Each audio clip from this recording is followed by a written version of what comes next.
BC రిజర్వేషన్ల కోసం అన్ని పార్టీలు ఏకం కావాలని పిలుపునిచ్చారు ఎంపీ ఆర్ కృష్ణయ్య. ఈ నెల 18న నిర్వహించే బంద్ లో అందరూ స్వచ్ఛందంగా పాల్గొనాలని అన్నారు.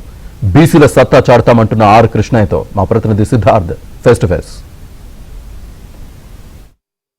బీసీ రిజర్వేషన్ల పెంపుకు డిమాండ్ చేస్తూ ఈ నెల 18న తెలంగాణ వ్యాప్తంగా బంద్కు పిలుపునిచ్చాయి తెలంగాణ బీసీ సంఘాలు. ప్రస్తుతం బీసీ సంఘాలకు సంబంధించినటువంటి ప్రతినిధులు ఉన్నారు, వాళ్ళతో మాట్లాడతాం. సార్, రాజకీయ పార్టీలు మీ పార్టీ తప్పు చేసింది, మీ పార్టీ తప్పు చేసింది, లేదంటే మా పార్టీ కరెక్ట్ చేసిందని చెప్పుకుంటున్నాయి. వీళ్ళన్నింటినీ పక్కన పెట్టి ఒక బీసీ నేతగా చెప్పండి, అసలు బీసీ రిజర్వేషన్ల పెంపుపై ప్రభుత్వానికి చిత్తశుద్ధి ఉందా లేదా?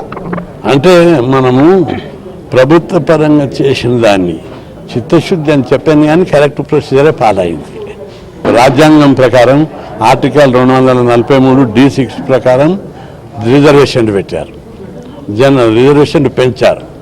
చట్టబద్ధంగా అసెంబ్లీలో చట్టం చేశారు, అది పెండింగ్లో పడితే క్యాబినెట్లో ఆర్డినెన్స్ తీశారు, అది చట్టబద్ధత వచ్చేసింది. మూడో అంశం, సుప్రీంకోర్టు ఏం చెప్పింది, జనాభా లెక్కలు ఉంటే రిజర్వేషన్లు పెంచుకోమన్నది. జనాభా లెక్కలు తీసి 57% ఉంటే 42% ఇచ్చారు. కాబట్టి సుప్రీంకోర్టు అవరోధం లేదు. ఇంకొకటి 50% సీలింగ్.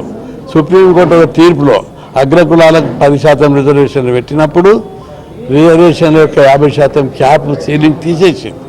అట్లాంటప్పుడు క్యాప్ న్యాయపరమైన అవరోధాలు లేవు, చట్టపరమైన అవరోధాలు లేవు, రాజ్యాంగ భద్రత ఉంది. అట్లాంటప్పుడు స్టే ఎట్లు ఇస్తారు?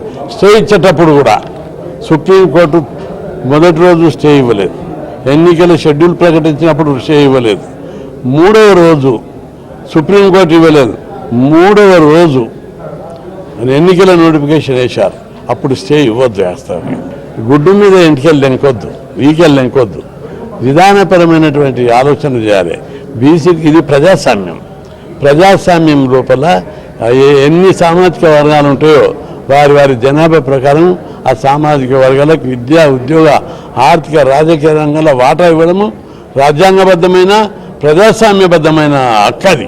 మొత్తానికి అయితే బీసీలకు 42% రిజర్వేషన్లు చేస్తున్న ఉద్యమంలో అందరూ కలిసి రావాలి. కలిసి వచ్చే వాళ్ళే బీసీ మద్దతుదారులు, కలిసి రాని వాళ్ళందరూ బీసీ ద్రోహులుగా మిగిలిపోతారని ఆర్ కృష్ణయ్య చెప్తా ఉన్నారు. వీడియో జర్నలిస్ట్ రెడ్డితో సిద్ధార్థ.